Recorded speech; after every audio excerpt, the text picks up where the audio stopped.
Oh, y'all ain't with me here.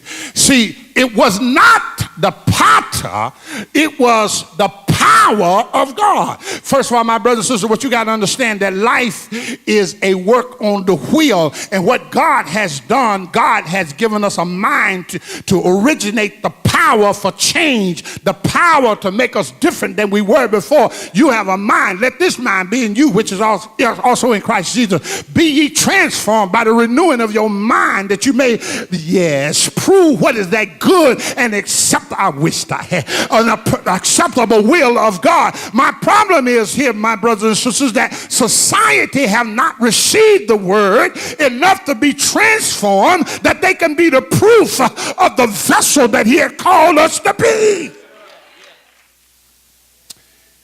So God, watch this. In the providence of God, the potter at the instrument of God made it again. I wish I had two folk who know they've been molded again. When you think about how God has brought you from a mighty long way, he made you again. Kim just told us he edited the video. You and I both know that if the true original film come out, oh, y'all, we ain't even worthy to be shaped. But thank God that in the mind of the power, God had divine, yes, patience. Y'all ain't gonna help me.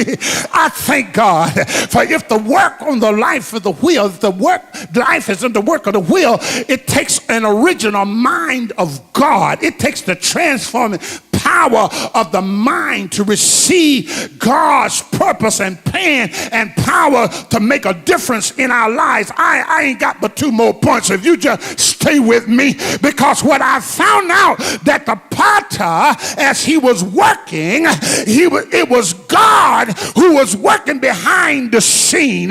God never creates us to destroy us, but rather he creates us to mold us when we are in error, when we have gone bad. God's will is to shape us, our conduct, our character, to be fitting, to be vessels of honor.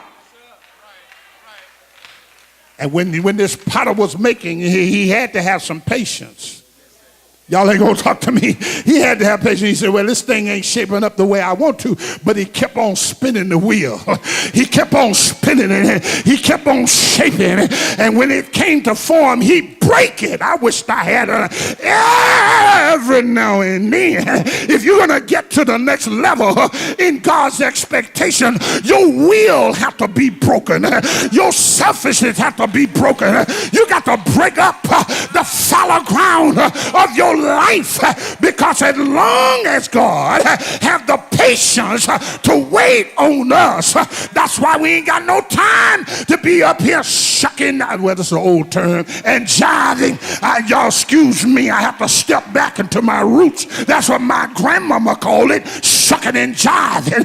Yeah, it's time for us to get serious about what God intends for us to do, because when you woke up this morning, you stepped into the divine patience of God, that he could have struck you dead, but he gave you new mercy. He gave you a new opportunity to be made over. Somebody ought to thank God for making it again. But it originates in the mind. It has to start with the mind. You got to stop being selfish.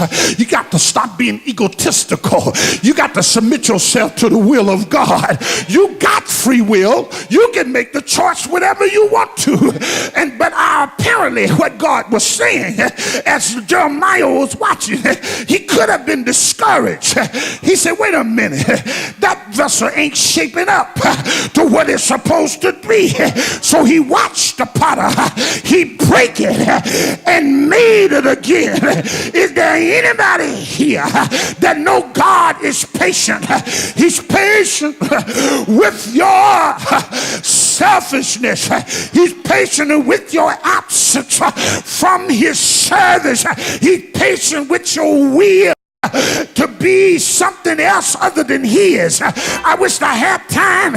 Even Jesus said, Lord, not my will, but thy will be done.